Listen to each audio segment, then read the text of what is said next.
The other day we looked at every club's worst signing of the season, and since it's not all about being negative, today we're going to do the opposite and look at each Premier League team's best signing this season. Arsenal Lucas Torreira.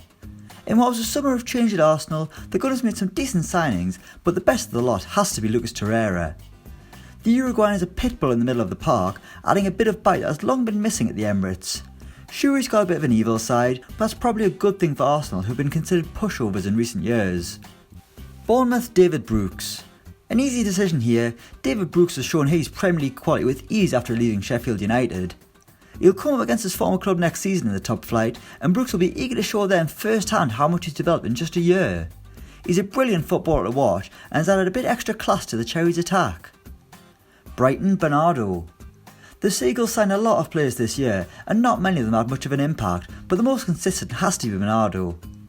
The Brazilian fullback is solid on the left side of defence, and at just 23, he has a long future in the game, one that Brighton fans will be hoping is spent on the south coast. £9 million well spent. Burnley Peter Crouch. Let's be honest, pretty much all of Burnley's signings this year have been crap, so for banter purposes, we're going to say Peter Crouch was the best, as him becoming a Premier League footballer once again deep into his 30s was just brilliant. Cardiff City Victor Camarasa. The Bluebirds will be back in the Championship next season, and they also won't have Victor Camarasa. The Spaniard arrived on loan from Real Betis last summer and quickly proved that he was a class above anything Neil Warnock already had. Handy in possession and capable of a wonder goal, Camarasa has the talent to be back in the Premier League again next season, and I'm sure a lot of teams will be interested. Chelsea KEPA ARRIZABALAGA. Another Spaniard, but KEPA is one who will definitely be in the Premier League next season. The goalkeeper replaced Thibaut Courtois last summer, has had an interesting first year in England, with his big moment being the mental League Cup final. But in terms of raw goalkeeping, KEPA has been solid and can only get better considering how young he is for a goalkeeper. And considering how much he cost, Chelsea will be praying he goes on to become one of the best. Crystal Palace Checo Kouyate. A £9.5 million arrival from West Ham, Kouyate is another instance of Palace doing good business with West Ham, having brought in James Tompkins from there a few years ago.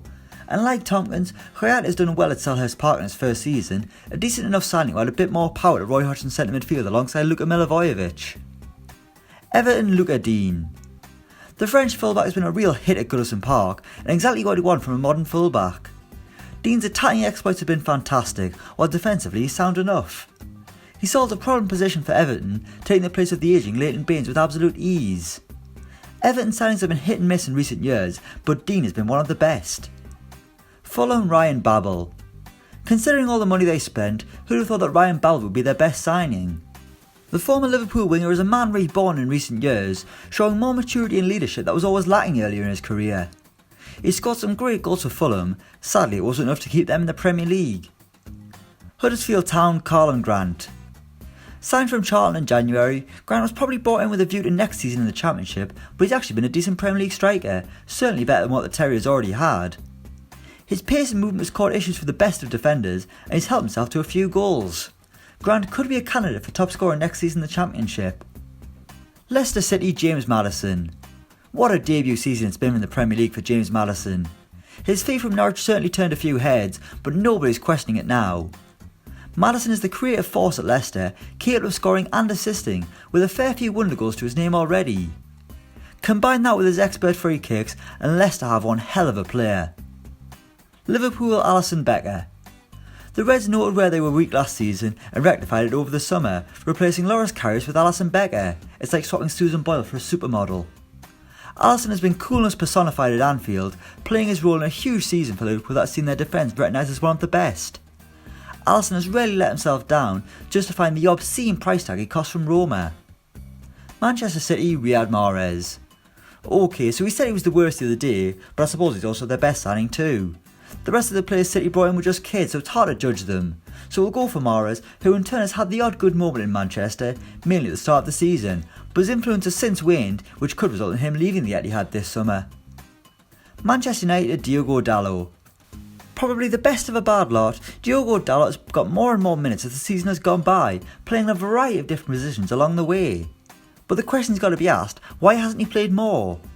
When he's been on the pitch, he's been alright, yet most of the season Ashley Young has been Manchester United's first choice right back, and my word, he's terrible. Newcastle United Salomon Rondon. The number 9 is a key reason why Newcastle United survived this season. Everything good about the Magpies has gone through Rondon, as he proves to be the exact kind of striker Rafa Benitez has been looking for. His goal return has been good, he improves the players around him, and he's played with a smile on his face. Newcastle have to sign him permanently this summer, but you've got to feel it won't happen. Southampton, Danny Ings. Southampton signings this past year have been pretty underwhelming to be honest, but it's been nice to see Danny Ings back on a football pitch and scoring goals. Finally it looks like his Liverpool nightmare is over. Again, Tottenham didn't sign anyone, so let's just ignore them. Watford, Gerard Deulofeu. The Spanish forward had an okay loan spell at Vicarage Road last season, but since becoming a permanent Hornet, Deulofeu has started to realise his potential that we all knew he had from his early Everton days. He's added a bit extra quality and composure in the final third, and his cameo in the FA Cup semi-final was simply breathtaking.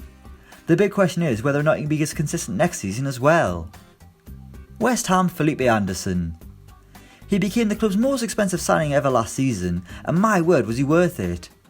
Anderson plays the game at his own pace, slowing it down or speeding up depending on what he feels like. His turn of pace with the ball is devastating, and he's also capable in front of goal too. He's a player that West Ham have to be building their team around if they intend to reach the next level.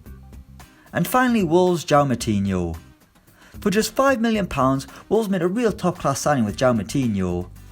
Despite his age, the Euro 2016 winner is still a superb midfielder, unfazed by the physical demands of the Premier League. On the ball he's brilliant and the perfect mentor for the young Ruben Neves. Wolves have a young and exciting squad, and Moutinho complements it brilliantly with his experience. So that's every Premier League club's best signing of the season. Let us know yours in the comments below. Thanks for watching and don't forget to like, share and subscribe.